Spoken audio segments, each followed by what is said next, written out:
Nice. Hello and welcome to another episode of Island Connections. We're not in the car today, but I wanted to introduce us to the Access Lounge here on campus. And for this episode, we're going to be focusing on student-led discussions with Shary, Ānela, and Liam. And would love to hear them just take it away and talk about their experiences with ethnic studies and more. So stay tuned.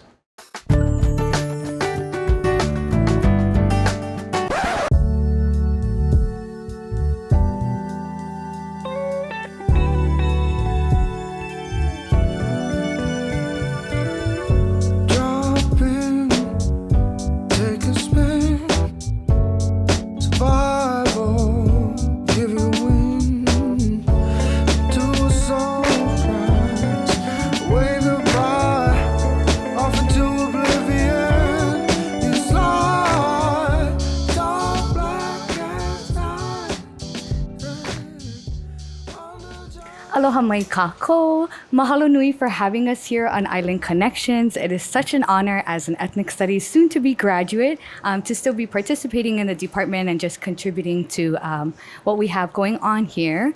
I just want to get us started with some introductions. I'll go ahead with myself. So my names are Dani, Ānelaonalani Smith.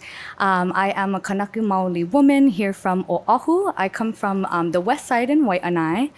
And I've been an ethnic studies major now for almost 4 years. I'll go ahead and pass it over to my classmate, Liam. Hi, I'm Liam Burke. I am a Filipino American who was born here and grew up here in Hawaii. I am an ethnic studies major. This is also my last semester, so I'm graduating at the end of the semester too. Learn mo kudakak singkat ke mo lash. Hello and glory to God for this moment. My name is Shary-Keani Likiak, and I am from the island of Kauai in the Federated States of Micronesia. I am currently a sophomore majoring in public health and ethnic studies. Okay, I already have a lot of questions just from your guys' first intros, but I think most importantly, and just to get us started, I really want to know what brought you folks to ethnic studies. I'll answer last, but I'll go ahead and pick it up with you, Shary. If Okay. you can, share your story of how you ended up here. Okay, so it started, I'm class of 23 actually, so I'm still a baby. I graduated from Kaimuki High School, and I started off as a biochemistry major, and basically I wanted to become a psychiatrist because my main passion is in mental health. Mm-hmm. And so I really wanted to do something that was, focused on anything mental health, and I kind of wanted to be a doctor. And my parents were always like trying to get me to be a doctor, and just like they're like, oh yeah, you can do it. So I was like, okay, yeah, sure, I'll be a doctor. Realized a few weeks into my first semester, mentally unstable and crying every time I had to go to chemistry. But I realized that STEM is not for me. And, I wanted to still stay in, the mental health field. And so I ended up transitioning from, biochem to public health, but my first major that I chose to kind of fill the gap there was ethnic studies, and that's because I met Prof. Rod. So Prof. Rod, he helped me realize that my main passion was to help not only people with mental health, but my community, because Micronesian communities, especially here in Hawaii, our parents and our families don't understand the importance of mental health. And it's actually it's so unspoken of in our communities. And I kind of wanted to just spread awareness. And in the end, it was really just about helping out my people. Because I feel like mental health is also the reason why we have so much disparity and other things. There's it's more than just our economic status, our social economic status and all that. So yeah, I had a passion for ethnic studies when I heard about it. Then I took my first class the next semester and I decided to major in it. And yeah, now I'm here double majoring because I don't know where I'm going yet. I still don't know what I want to do, but the path looks bright. There you go. And that's great. what undergrad is all about. Is Right. figuring it out. Oh, that's so Right. beautiful. Thank you for sharing your story. And I'll pass it on to Liam. I guess my story is a little different. I'm a returning student. I went to college originally for theater in like 2000, and I didn't finish college the first time. That was in the Bay. So then I bummed around the San Francisco Bay Area for about a decade working in kind of tech and games. And I kind of had, I think, a sense at that time. I was thinking about issues of social justice, but I think I had kind of a Pollyanna-ish view of like kind of how race in America worked. And I thought we were kind of on this slow path towards kind of justice, right? That's the argument. And I felt that I felt that I had kind of deceived myself eventually. So I moved back to Hawaii in 2017, and I decided I wanted to return to college, and I wanted to focus on something that kind of would more enable me to make a meaningful difference rather than just kind of being in business, making money, but actually doing something that would help improve society and fight against the disparities and injustices that our society is kind of structured around. I just want to thank you both for sharing. Especially, I really resonated with you folks talking about wanting to give back to your communities. And I feel the same way, that the only reason that I even made it out here to UH-Mānoa is because of my community and encouraged by my community. So for my story, I actually graduated from Waiʻanae High School back in 2018. And then in Waiʻanae, like right before we all graduated, they had all of the seniors come together in a class and apply for Leeward Community College. So regardless if that was our plan and whether we had a job after high school, we all would at least apply.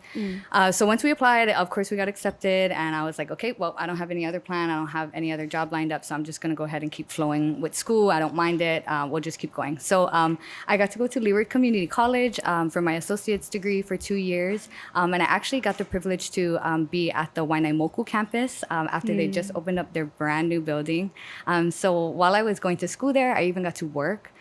And I just built really, really awesome relationships with my classmates, and then even the professors who are around there, and just started to get a sense of where education takes you, because that's not really conversations that we had within our family. And I definitely have some aunties who are educated themselves, but it's, you know, it's the push is more so to graduate, go to work, and try to just keep yourself afloat and help your family out. So once I was in college, you know, I got all of these people supporting me and really lifting me up. And when we would talk about UH-Mānoa, we would talk about it like, oh, wow, the big university. Like, do you think you're going to make it? And wow, you're going to move out there. Okay, be careful. You know, it's hard out there. Like, you know that you always have a home out here in Waiʻanae. And so that's kind of the feeling that I had entering into this university level now and deciding to pursue my bachelor's. And I have to be honest to say that I would not have made it out to UH-Mānoa, and I wouldn't have pursued my bachelor's if I didn't take my first ethnic studies course at Kapi'olani Community College. They offered Ethnic Studies 101, and I'm really grateful because that made it accessible. There was no way that I could afford a UH-Mānoa class just to take for fun. But a community college course I could take, and I did, and I loved it. It was learning about my community, and more than my Hawaiian community. Like our community out here in Hawaii is so mixed with so many different histories that intersect in one place. So it was like from that first ES 101 class, I got to learn about all of that, and I was like hungry for more. I couldn't imagine not continuing to pursue our history in Hawaii and our people's history. So from ES 101, I became a major, and that's how I am still here at UH-Mānoa. Yeah, so that's my story. I'm curious after all of that if any of you folks have any follow-up questions that you wanted to ask. So one of the questions here actually is, what are some of your favorite moments within ethnic studies? Whichever of you want to go first. This is a moment I think about a lot. It's kind of silly. So I had a class, I was taking it was Japanese Americans in Hawaii, which is taught by Dr. Kyle Kajihiro, right? And so I was in the class, This is the first day, and I was just chilling. And Dr. Kajihira comes in, and he's a nice, kind of sweet Yonsei, like, local guy, right? And he's a little, he's pretty quiet. He just he talks under his breath, like, and I'm just kind of like, oh, this guy is not very intense, right? He's pretty chill. It's going to be kind of maybe a dry class. And then he kind of gets to, how did he get into ethnic studies? And he says, I got into ethnic studies because I went to college in Portland, in Oregon, and we had to organize to fight off these neo-Nazi, like, gangs in the area. And I was like, wait, like, he's like, yeah, I got my start in ethnic studies street fighting Nazis. And I was like, okay. I know that's right. Sounds like ethnic studies. Yeah, that's like the epitome of ethnic studies. Like, okay. Do you want to go next? Sure. Okay. I think when you ask that question, there are so many moments that come to my mind, and all of them are are concerning us gathering. It's different moments of us gathering.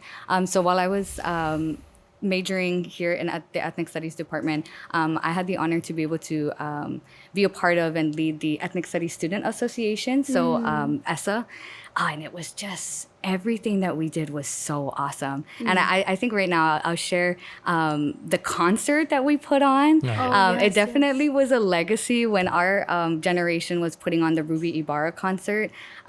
It was the second time that Ethnic Studies Student Association was doing it. And so we kind of like, had to live up to our first generation and those who came before us. And it was just so magical. It was so magical, the kind of people that it brought out, and seeing the professors even show up after hours and be there. It was really cool to, and they just let us do our thing. They gave us, tools, and they let us know that they were there to help us. But it was all about us organizing. It was all about us enjoying ourselves. And I still think about it to this day as the amount of people, because there was more than one, more than two, that came up to a bunch of us afterwards and said, this was the greatest moment of my life. This was the best night of my life. That's and awesome. I'm like, truly so awesome. So those are some unforgettable moments. And to have Ruby Ibarra, like, that's crazy. That is so crazy. That's the kind of stuff I wasn't even connected to. Like, nobody I know talks about conscious rap like that. Right. Or talks about, Yes, like, definitely. Filipino American rappers that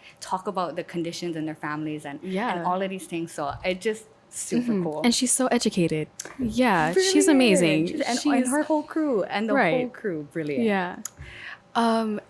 When I think about my, I would say my special moment in ethnic studies, I'm still very fresh. So, I would say it was my first semester, and I actually took ES 101 with Dr. E. Caldwell. And I think the one subject that really got me, I mean, I've always been interested in, like, talking about race and, like, controversy and, like, it's also hard because, like, as a Micronesian living in Hawaii, like, and you feel that everything is systemic, like, systemic racism is real. And so I think one of the things that really got to me was, like, redlining, because I feel like that's so real. Like, I noticed where my people stay, like, Micronesians stay in certain in places of Hawaii, and, like, it made me, like, I would say it, like, started a fire in me, because it's like, what can we do to change it, like, it really comes down to policy and stuff like that. So those are things I thought about, and kind of things that made me, like, really think about what I wanted to do with my career. But then also, I've never seen my community spoken about in academia at all. I was going to ask you, I was going to ask about if you've gotten a chance to learn Micronesian history anywhere else. Never anywhere else. I mean, I know there's so many classes here at UH-Mānoa that, especially like PAX, Pacific Island Studies, they have a lot of classes about even COFA, if you guys know, the Compacts of Free Association. There are classes that are about that and the importance of it and why Micronesians even come out here and live in Hawaii. And, it's so eye-opening, but also, like, I've never heard, as a Micronesian living here, I've never heard that there were classes that taught about, like, our culture and why we're here. And so I think when I was taking ES 101 and I started seeing, like, when when we talk about racial paradise, you know, like it's a melting pot for sure, but a paradise, no, you know. And I would say especially not for Micronesians. And you know, I think because I was like one of two out of a whole lecture of like 70 some students that was Micronesian. I didn't even talk to the other Micronesian kid, but it was so hard to see a bunch of mainland people who just didn't know or understand. And I also felt like I couldn't say anything. But then also, I'm sorry, I'm yapping at this point. No. Please continue to share. But also like blackbirding. Like I've never have I ever saw blackbirding mentioned in a class, let alone an intro class. Like these kids are all from the mainland. Like they only know about slavery, but no one ever knows about like what goes on in the Pacific. Yeah. And to really hear it in a lecture, I think it made all the difference. And yeah, I think that was when the fire started and when I learned that that's truly what I'm passionate about. Like I love ethnic studies so much. I love the way that you just said that's where the fire started, because that is the feeling that ethnic studies gives you. It really is. That is. Yeah, because, well, I mean, if you're a minority here too, or like not even a minority, if you're of any ethnicity, like you understand and you feel the way it feels when white men win, you know. But yeah, any other questions? I'm just gonna pass No, I it on. think feel what like you I've been said is yapping. really key. That part of it is kind of having that recognition of talking about the structures of power, the structures of race and ethnicity that do control America, that control the way things work in Hawaii. And yet, as you said, we don't talk about them, right? That we say, oh, it's a paradise, or oh, these things are just the way they are. And so to finally get under it and see like, oh, there is this whole structure that we have not talked about, that I was taught doesn't exist, but it is there, is kind of the key like experience, right? Right, of being right. like, it is real, right? You know what I mean? Yeah. Yeah, and I think that's something that we experience because we TA for ES 101, and I feel like with the freshmen this year, it's trying to just get them to understand that it's real, and it's so hard for people to really just come to realize that like these things aren't fake and everything is intentional, and that's the way like our world is. Like nothing is by coincidence, you know. I think it's genuinely challenging because we have been raised in like Hawaii. We've been raised to be taught over and over that Hawaii is this place where they have this racial equality, right? That's what we were told growing up, right? And so I think it is just genuinely challenging for them. It was for me to be like, to have that punctured and be like, oh, wait. Yeah. Like to start to realize the story you have. And when you look around you, the circumstances you see when you look around you, they don't match. Yeah. And that's the point at which you go, wait a second. Like what's going on around here, right? Yeah. Yeah. I just cannot believe that you read my mind when you said that about stories, because that's like, even for myself, I didn't even realize that, you know, what I believe about the world and my worldviews is like a dominant story. Like that's a colonial narrative that is purposely spun. And it wasn't until being in these spaces that I like got these counter stories and I got these other like historical facts that I could be like, oh, no. Like that comment isn't just like something, you know, funny. That isn't just like an offhanded comment. Your comment has weight and it's not true. And it's not true because of this, and this reason. Right. So yeah, I can't believe you read my mind with the stories thing. Cause yeah, it learning the counter stories and learning that there's a whole alternate way of being, let alone an alternate way of running government, an alternate way of running economy and running a nation. It's absolutely necessary for the times that we're in, especially when folks can like argue and be like, oh, well, what change is really going to happen? You know, what change can we make? Or, oh, you know, this is just the way it is. No, it's not. And here's the reasons why. And here's what we can do that's different. Yeah. Yeah. For sure. Here's another question. Why do you think that students should take ES classes? That's tough because I think everyone should, but I also think, here's what I would say, because I'm getting ready to hear me like babble, is like the whole point of ethnic studies is if you are trying to understand the world without understanding the structures of power. It's like trying to navigate like a street light without color, right? Like you think you see everything, but there's details that will not make sense to you. Wow, that Right. was well put. Yeah, Like- yeah, that was Well, good. And you that will, was good. thank you. And you will just run into obstacles and run into mysterious problems, and you won't be able to see even where those problems are coming from until you add in the dimension of racial inequity, of ethnic stratification. That's what lets you understand the topic like in real meaningful detail. So I would say the opposite. Like every student to be successful in any other field needs ethnic studies as a base, right? Right. Oh my gosh, I want to scream that off the rooftops. Like I want to let the new UH president know that as Yeah. well. Right. Yeah, that's a conversation that I've gotten to have with some of the ethnic studies professors here. Is even anybody. I think this university calls itself a Native Hawaiian place of learning, and they should act like it and do things to be that. And I think they've started with, Hawaiian 100 is a class that now everybody has to take, every incoming student. But I would argue that ethnic studies is a class that everybody has to Yes. take, especially a brand new president who's coming in with Definitely. I wouldn't be super confident in what she knows about our Hawaii history. So you need it to be able to understand and to be able to connect with us. Right. Right. Dr. I'm going to spill Yeah. the beans and spill the tea a little. Dr. Labrador talked about this with Mai, right? Is that, so Shary and I work on that program, the Mānoa Access Initiative, where it's kind of to help first generation college students kind of get into the college and kind of engage. I don't know how you would describe it, but like definitely, succeed in the college structure. Oh, right? that's awesome. Yeah.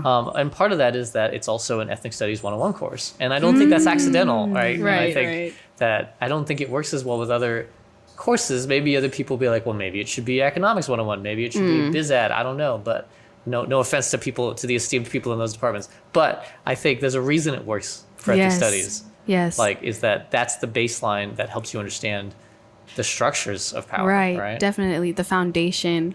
I would also say that ethnic studies is the foundation. Like even for myself, trying to go into public health, you cannot understand the people you're serving if you don't understand where they're from and the systems of power.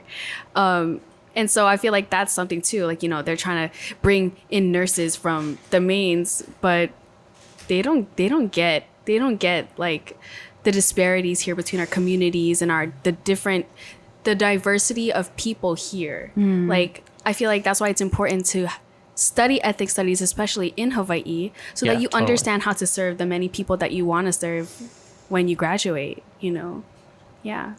I'm personally so glad that you mentioned that because I'm actually started my master's in the public health program. Wow. Awesome. Yeah, Congrats. so thank you so much. It's also been a journey to even feel like I am worthy and I'm enough to be in those spaces. You are. And I'm there now. You are, and yes. I'm there That's now. why they accepted you.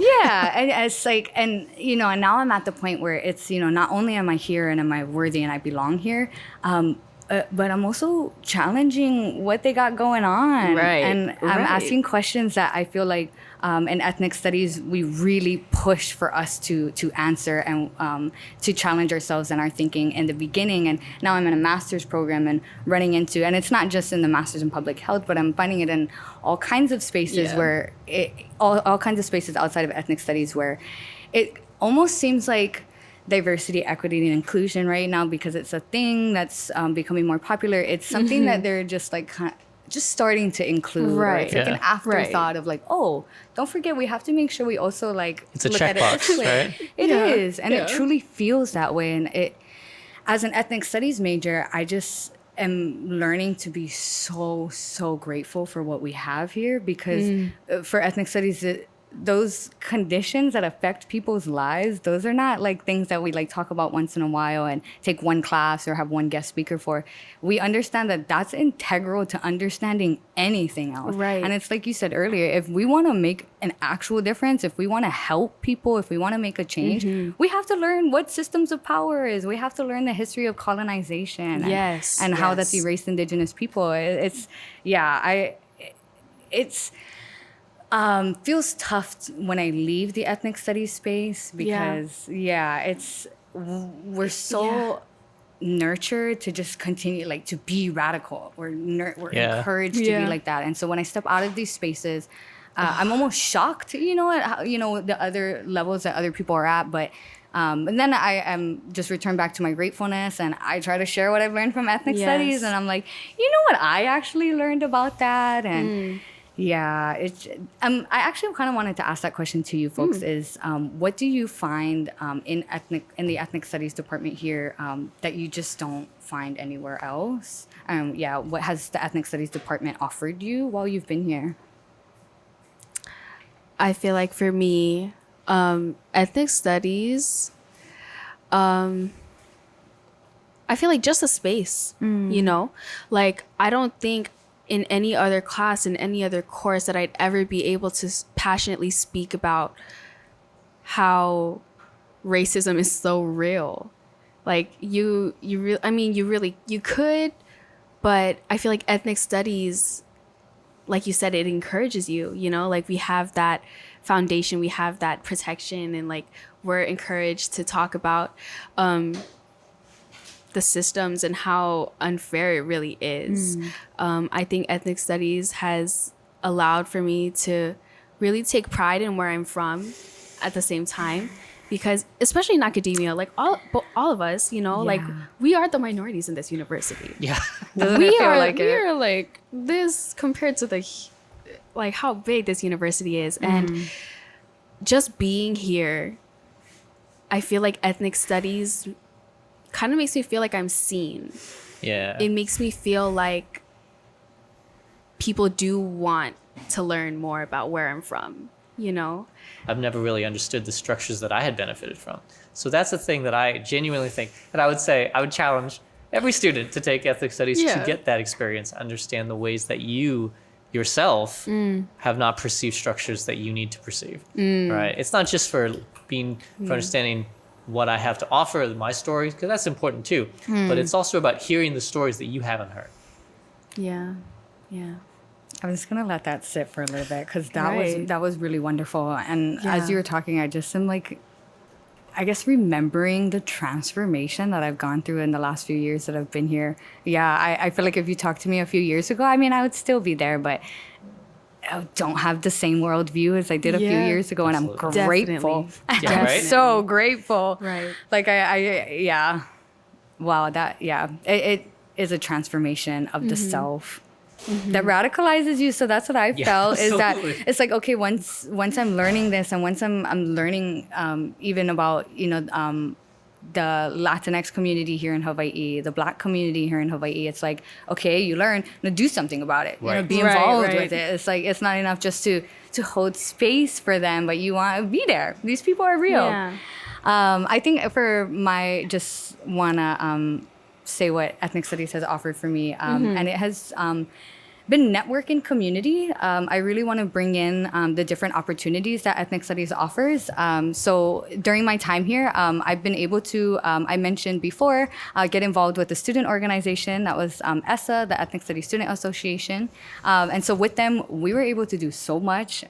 We were able to join the fight against the U.S. military during the oil spills at Red Hill. Yeah. So we got to collaborate with a lot of different folks on that, and that was really beautiful and really awesome to see how other folks outside of the university are organizing. We also even got to be involved with Local 5, so union organizing here on campus even. So we helped to... for the Monsanto, for the dining room, right? For the Sodexo workers. Oh yes, that's right. Sorry. Yeah. No worries, because there's so many different things going on. There are so many different things going on at different points in time, and it's like we get connected to that here.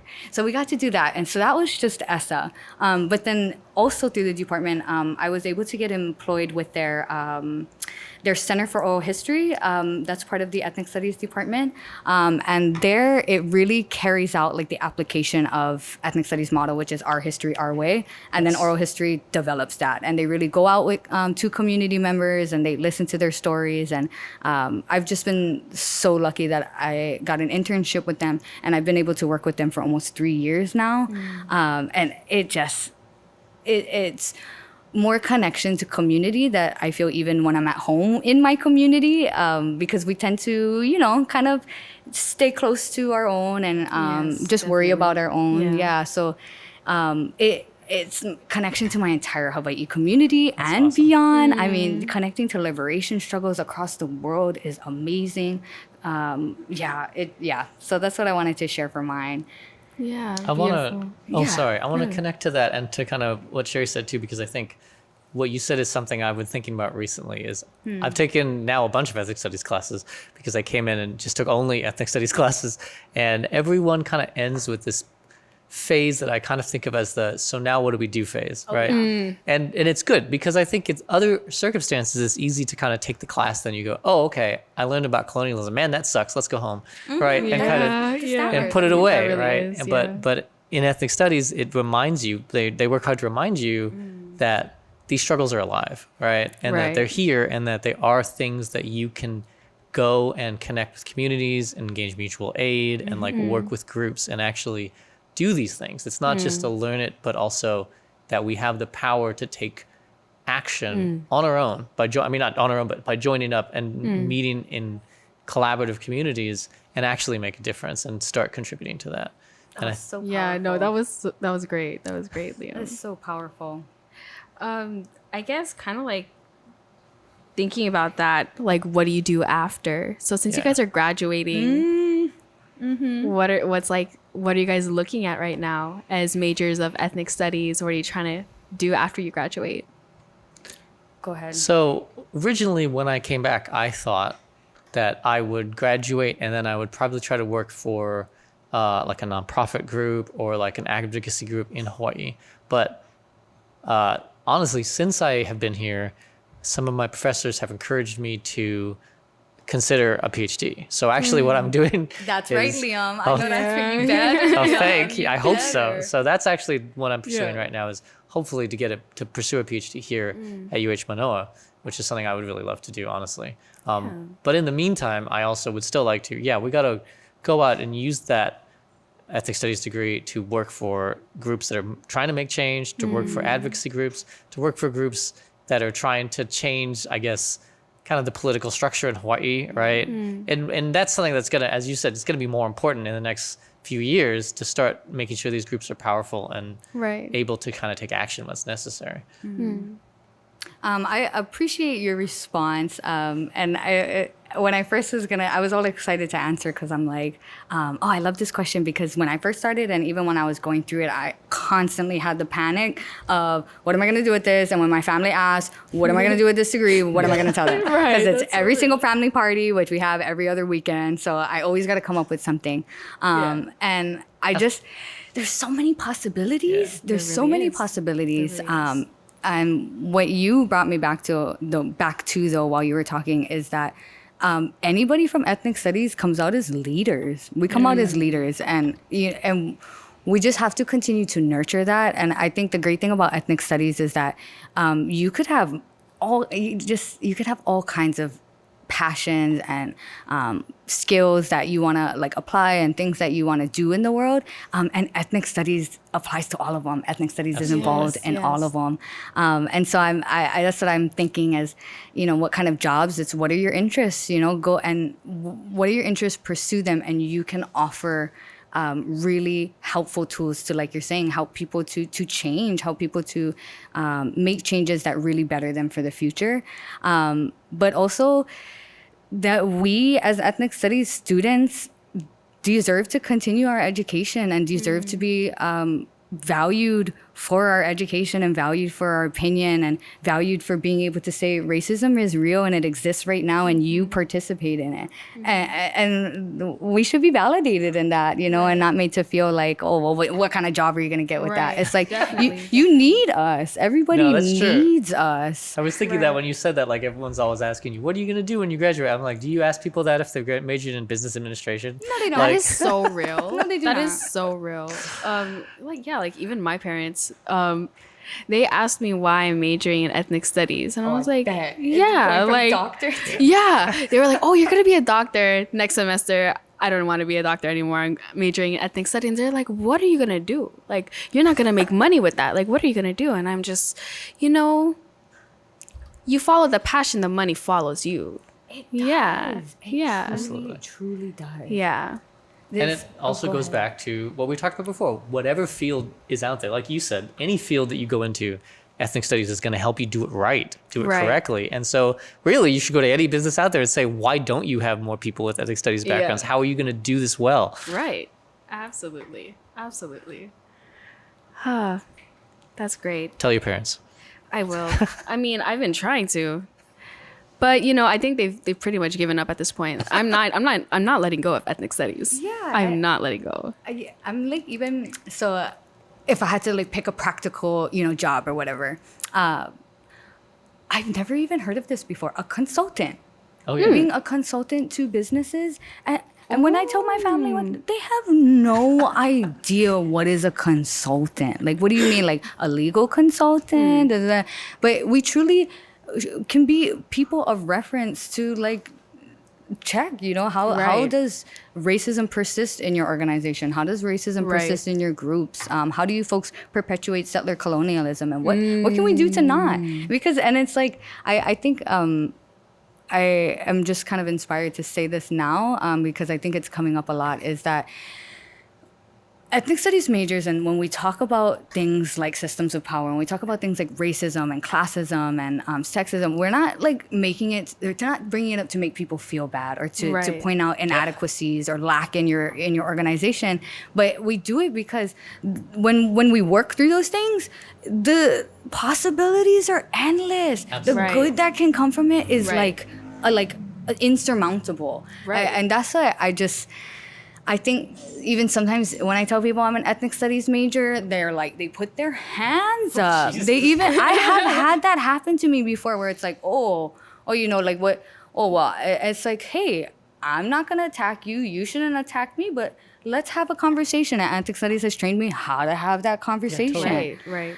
Yeah. I think exactly what you said. Like, people will be like, "Oh, we'll just talk about this. It makes me to make me feel guilty or make me feel bad." It's like, no, it's not ethnic feelings. Right. It's ethnic studies. I'm not here to like make you feel things. I'm trying to teach you something. I'm trying to tell you something about stuff that will make you know more and be able to be more successful, right? That I learned because I had the same thoughts as you. Like I think I remind myself that a lot too, is that I was in the same place as many other people, and I think one of the biggest themes that have been coming up in my studies and that I'm kind of reflecting on in my own life is how anti-Blackness persists and how I perpetuate anti-Blackness and how it just continues to persist, settler colonialism.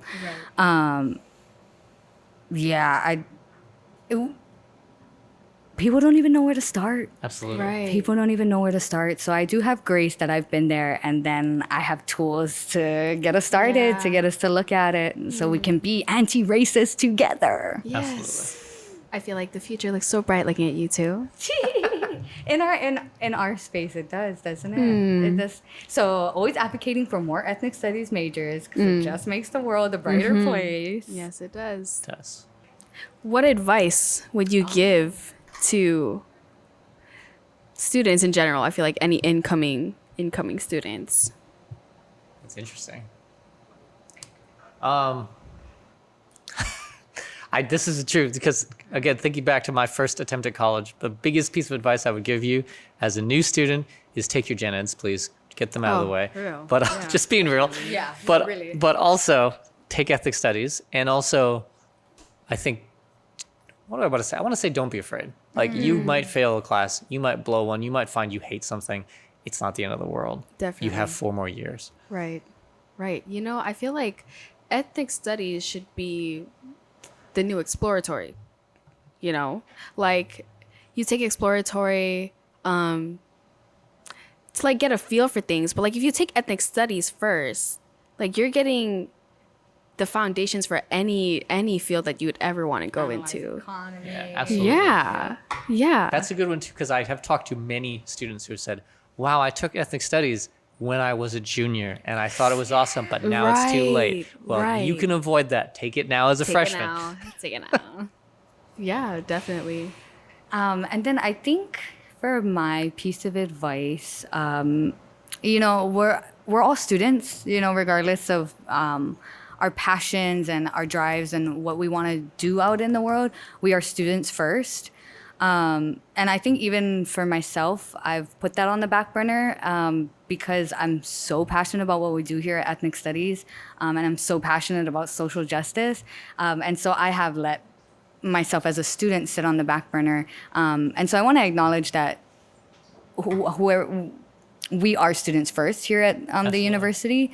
And so with that in mind, take your time, learn as much as you can here. I would say that for folks, if it's their first time in Hawaii, for folks who are local born and raised here, especially for indigenous Kanaka Maoli in Hawaii, is to enjoy your time here. Take ethnic studies classes because it teaches you about your people. It teaches you about things when you leave the classroom and you walk into, say, even Chinatown. You get a little bit more sense of what is Chinatown? Why is it here? Why is it called Chinatown? What are those names on the building and what do they mean? So it just will only make your life richer if you slow down, take as many, you know, ethnic studies, but also let ethnic studies be a starting point for you to take classes elsewhere in the Center for Pacific Island Studies, in Women, Gender, and Sexuality Studies. There's just so many things to learn. Absolutely. And I think, community is at the front. So try to learn about as much community and join in with as much community as possible is my advice. So one thing I want to add on to that, speaking of community. So I actually work as a student assistant with Tides and APZ. So what is that, Tides? Yeah, so APZ stands for Asian American, Native American, Pacific Islander Serving Institution. Dang! Yes. And, you know, we kind of summarize it into Tides because we as a program, we kind of serve to bring students in who are like starfish in with Tides. And we kind of do this thing where we try to get high school students to come to college, specifically UH-Mānoa, and then we try to help them graduate because we see specifically we serve Pacific Islanders and Filipinos. And it's because we don't see that many of us in academia. And so basically what we're trying to do is we want to increase retention, but then also like, you know, admission into college and then getting them to graduate. And then helping them just be successful in general. And so we have the high school level Tides program, but then also the college level where we try to help them. We have an office at the QLC and we basically help them, you know, we're like a little space for them to come study, hang out. We have free snacks and stuff like that. But we're a community, you know, and I feel like Tides has been so important, especially in my growth as a student. People who look like you and know you and recognize you, those are the people that you want to be around. And it's so important that you find those people, your community. And so Tides has been that for me. And I think that's also something that I want to give to incoming students or students in general, that Tides is a space not only for Filipino Pacific Islanders, but for anyone. And especially in ethnic studies, like the work that we do is ethnic studies. Absolutely. It's, so I really encourage y'all to check out Tides. Yeah, thank you for plugging that It is in. awesome. Yeah. I can confirm it's a great place. Oh, yeah? Yeah. Oh, wow, that's really great. I mean, that's what it's all about, is getting connected to what people are already doing. I wanted to jump off because you said something I thought was so key, which is this, that this is kind of your chance to learn new things, to explore new things. And I really think that's, to go back, this is the advice I would give, because if you were a new student here, there are so many resources and so many like organizations and so many opportunities at the UH. You won't in your life, I'm old, you won't in your life have another opportunity to learn and to explore as much as you do now. So you take advantage of it because it won't last forever. I say that. Thank you for saying that, because I hear that.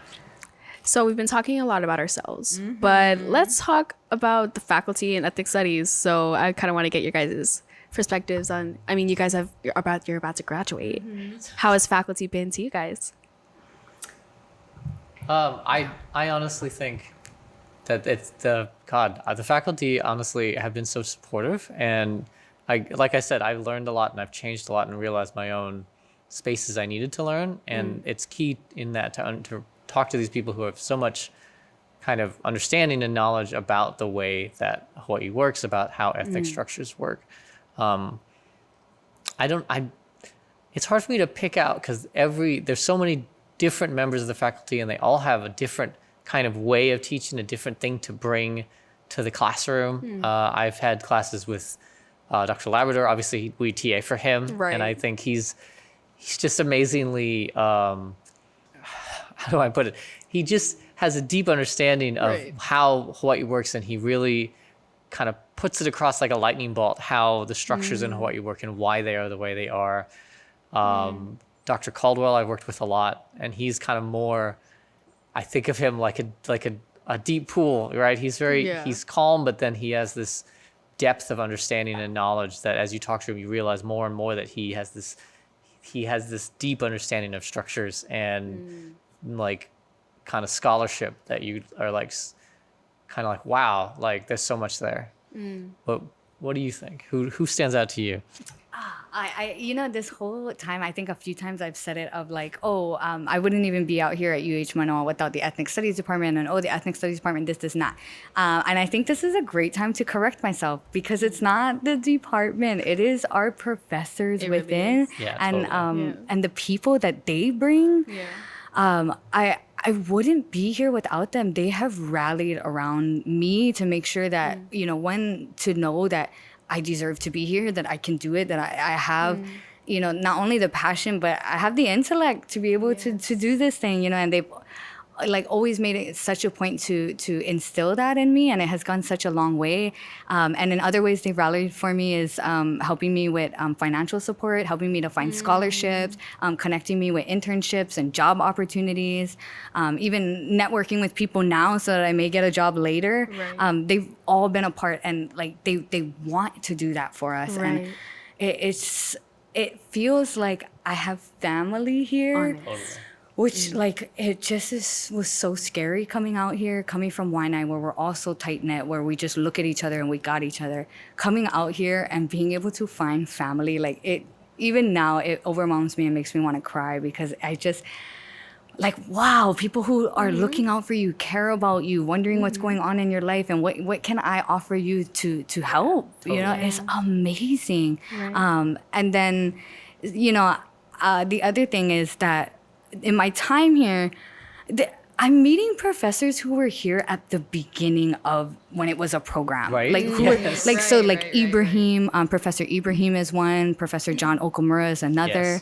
I've had the wonderful privilege in the 3 years that I've been working with the Ethnic Studies Department to work with Kumu Daviana McGregor.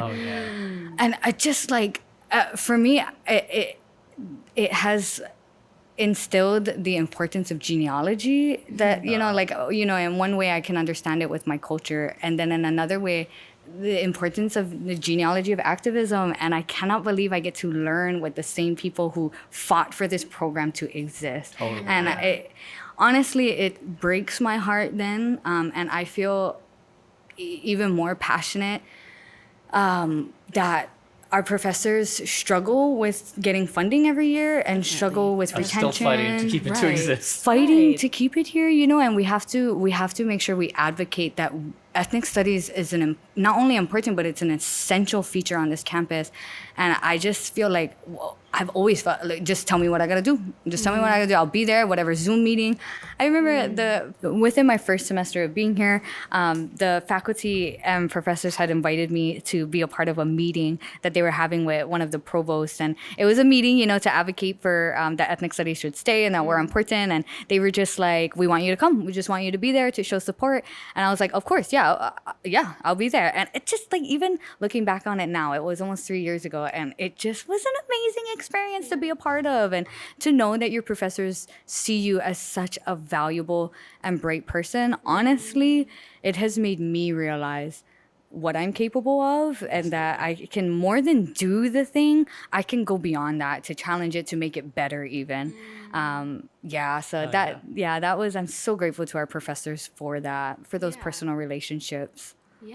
Like I've only ever worked with Dr. E and Prof. Rod, and even just those two, like, I feel like ethnic studies, the entire faculty, like, they're the type of people who fight for you. Like, they're the type of people who will back you up because they know that no one else will. And I think it comes with the understanding of knowing how things work. And like, it's funny because like even the university itself, like there's systems of power within the university. And so, I feel like ethnic studies always challenges that all the time. And so all the professors, they fight for us. And I feel like I've had so much opportunity. I mean, the reason why I'm here right now is because Prof. Rod put me on. And, like being able to talk is a blessing. Being able to talk about any of this is a blessing. And I think that it's not a coincidence that it's us three here speaking right now, Like, it's an honor to be with you guys speaking about ethnic studies and as in general, So, I feel the same way. Yeah. Get out of my brain. Thank you very much. It's too funny. Okay, sorry, before we move on, I kind of want to just like highlight our professors a little bit more. I just want to just bring up the range and diversity that all of our professors have. I'm thinking our ethnic studies department is born out of other movements for ethnic studies departments in the U.S., right? But our ethnic studies department is so unique because we're in the Pacific and we come with an oceanic perspective. And so I've really appreciated professors like Tai Tengan, whose whose training is in anthropology. And I really appreciate the perspectives that he brings and of the practical application of all the things that we're learning about, and how does this actually affect our communities, and what ways can we intervene in that. I've also been really grateful for Kumamonisha Dasgupta because she brings a really critical feminist perspective into the department that I think I would want to even say that we would lack without her. I think she's super essential. And I actually find it a bummer that there isn't a more full-time position for a woman scholar in the ethnic studies department. And so I hope that that's, written into the future. And then another professor that I want to highlight is Dr. Ula Hasager. She is just somebody who's always out in the community. You're not going to find her, walking around the campus, up in a classroom or anything. You're going to find her talking to folks. You're going to find her, connecting students with different organizations who are already doing really great work in the community. So I would just wanted to, by name, lift up some of our professors. I wanted to jump off of, because one of the things when we talk about like why ethnic studies is important at this university, one of those things is it's unique. Is that are there other ethnic studies departments in the country? Yes. In the world? Yes. Right. But are there other ethnic studies departments that understand like Asian ethnicities in Hawaii, settler colonialism in Hawaii, Kanaka Maoli issues? No, there aren't. I mean, there just are, because this is where it happens. Right. And that's something that you can't get anywhere else in the country. Yeah. Oh, absolutely. Mahalo, you guys. Mahalo to you too. Mahalo. So closing thoughts now. I mean, to wrap up all of our passion and our love, how do we wrap it up? I am so sad to be leaving the ethnic studies department. That's all I gotta say. I'm like already trying to figure out how to forever be a friend of ethnic studies. How can I did it have any openings? Like just collaborate. We're gonna restart ESSA at any time. just so much love for this department. I really do. Right. I feel like you cannot find the type of community you find with ethnic studies. You really can't. Yeah. People who understand you on a deeper basis than just like school. Like they understand your culture. They understand where you come from, and like how where you come from affects like everything else in your life. Like they know you. So we talked earlier that ethnic studies classes teach you about building community, about connecting. And one of the ways we can see that is that's how the department works. That's how the professors work, is they are always trying to build community, trying to give mutual aid, trying to uplift the students and each other. And so that's how it works, right? Because that's actually how things happen in ethnic studies. Oh, okay. So my last thing that I remember that I wanted to do, I want to take this time to advocate for the Ethnic Studies Department. I've said it a couple times and I will say it again. Ethnic Studies is not only an important feature, but an essential aspect of this university and of studies here at this university. And I want to see this department grow. I think it's ready to. It's more than ready to. Has the capacity to grow. I want to see ethnic studies taught in high schools. I want to see people, trained to do non-academic classes, to just be doing teach-ins at different places, and it's just. Ethnic studies is ready to grow, and I need folks in the community to help them grow. I want folks to lift them up and continue, because it'll only better Hawaii as a nation, as a people, and then from there we better the world. Yes. But yeah, so that was my piece I wanted to make sure I say, to lift up Ethnic Studies Department, to advocate for more funding, and to advocate for the expansion of the department. I totally agree. This is the basis. Like I said, this is a unique aspect of UH-Mānoa. This is the basis of, I think, critical scholarship in Hawaii. And so it is a key part of certainly my experience. And I was grateful to come here and realize that this department is here as a resource for those who want to come out and learn what it has to offer. Yeah, definitely. Liam, you nailed that. Right. Thank you. Right. You're absolutely right. Okay. That's fine. Okay. Do you have anything else to say? No, I think you guys summed up everything. I'm just speechless right now. That's how I feel. You guys are so good. We are the producers of critical race, or just critical scholarship. Yeah, absolutely. Yes. Critical race scholarship. Right, We are the exactly. only Let one. alone, yes. Yeah. Wow. Yeah. Yes. Absolutely. Absolutely. Well, I just want to thank you guys so much for sharing thank your you. stories. I'm Yeah. so lucky that I got to get to know you folks. Right. Thank you. I really am thank grateful you to get to guys. meet. I've met Shary many times, but I'm grateful to get to chat with both of you and learn more about you guys too. No, you guys are definitely like my role models now. Like I look up to y'all. Crazy. That's No, crazy. You guys but I'm are honored great. to You're be. amazing. Well, thank you for sharing all of the wisdom that you have brought. Thank you for contributing to this department for the years that you've been here. We truly do appreciate you. On behalf of Dr. Rod, Dr. E, Kuma, Crumbles, Mari, and Lucy, Happy New Year, and we'll see you on the next season of Island Connections.